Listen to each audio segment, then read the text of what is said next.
Donald ट्रम्पच्या धमक्या, परदेशी गुंतवणूकदारांची विक्री आणि बाजारातील 61 लाख एसआयपी बंद.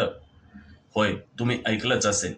61 लाख लोकांनी आपली एसआयपी थांबवली आहे. पण प्रश्न आहे, सध्या गुंतवणूक करावी की नाही? बाजार कोसळत असताना एसआयपी चालू ठेवणे योग्य आहे का? आजच्या या व्हिडिओमध्ये आपण याविषयी सविस्तर चर्चा करू. सोबतच जाणून घेऊ एसआयपी म्हणजे काय, त्यांचे प्रकार आणि तज्ज्ञ काय सल्ला देतात. म्हणून हा व्हिडिओ तुम्ही पूर्णपणे पहा. आणि या चॅनलवर नवीन असाल आणि असेच व्हिडिओ हवे असतील तर या चॅनलला सबस्क्राईब करा. व्हिडिओ आवडला तर व्हिडिओला लाईक करा आणि आपल्या फ्रेंडमध्ये हा व्हिडिओ शेअर करायला विसरू नका. चला तर मग आजचा हा व्हिडिओ आपण सुरू करूया. मित्रांनो, सर्वप्रथम जाणून घेऊया एसआयपी म्हणजे काय. तर एसआयपी म्हणजे सिस्टमॅटिक इन्व्हेस्टमेंट प्लॅन. ही एक सुटसुटीत पद्धत आहे जिथे तुम्ही ठराविक रक्कम नियमितपणे म्युच्युअल फंडमध्ये गुंतवता. उदाहरणार्थ, दर महिन्याला 5,000 रुपये. याचा सर्वात मोठा फायदा म्हणजे रुपयाची सरासरी किंमत. म्हणजेच बाजार कोसळल्यावर तुम्हाला जास्त युनिट्स मिळतात आणि चढत्या बाजारात कमी युनिट्स. दीर्घकाळात हे फार फायद्याचे ठरते. समजा तुम्ही एक वृक्ष लावत आहात. दर आठवड्याला पाणी घालणं, त्याला वाढवण्यास वेळ देणं, एसआयपी हे तसंच तुमच्या गुंतवणुकीचे पाणी. आता पाहूया एसआयपीचे प्रकार. Number 1, regular SIP. या प्रकारामध्ये तुम्ही ठराविक रक्कम ठराविक तारखेला गुंतवणूक करता. म्हणजेच उदाहरणार्थ, दर महिन्याच्या 5 तारखेलाच तुम्ही 10,000 रुपये गुंतवता. Number 2, flexible SIP. रक्कम बदलता येते. बाजार खाली असेल तर जास्त गुंतवणूक करता येते आणि जर बाजार वर असेल तर कमी गुंतवणूक करता येते. Number 3, top up SIP.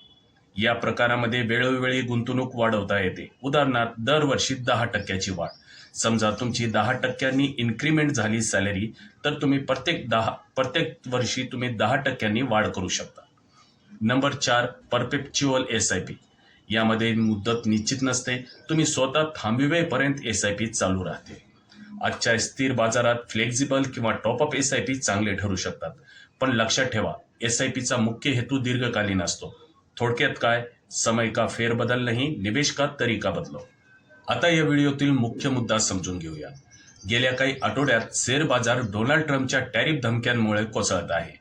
परदेशी गुंतवणूकदारांनी रेकॉर्ड विक्री केली आहे.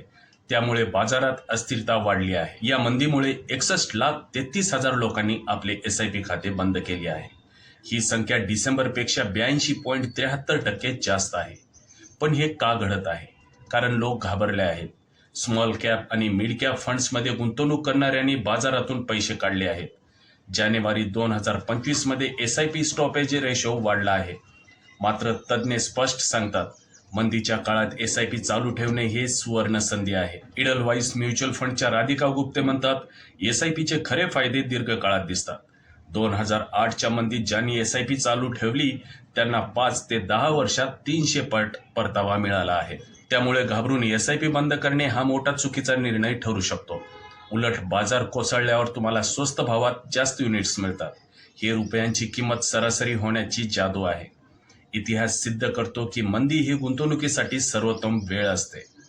तर मित्रांनो, 61 लाख लोक एसआयपी बंद करत आहेत, पण तुम्ही त्यापैकी एक होऊ नका. तज्ज्ञांचा सल्ला आहे, मंदी ही संधी आहे, संकट नाही. जर तुम्ही एसआयपी चालू ठेवले तर 5 ते 10 वर्षांनी तुमचा पोर्टफोलिओ हिरा बनू शकतो. स्टॉक मार्केट हा शॉर्ट टर्म मध्ये वोटिंग मशीन आहे, पण लॉंग टर्म मध्ये वेइंग मशीन आहे. त्यामुळे घाबरू नका, गुंतवणूक चालू ठेवा आणि बाजाराच्या भावनांना बळी पडू नका. जर तुम्हाला हा व्हिडिओ उपयुक्त वाटला असेल तर शेअर करा, विशेषतः त्या 61 लाख लोकांपैकी जे तुमच्या ओळखीचे आहेत. या चॅनलला सबस्क्राईब करा, बेल आयकॉन दाबा आणि पुढच्या व्हिडिओसाठी मी तुमचा निरोप घेतोय. धन्यवाद.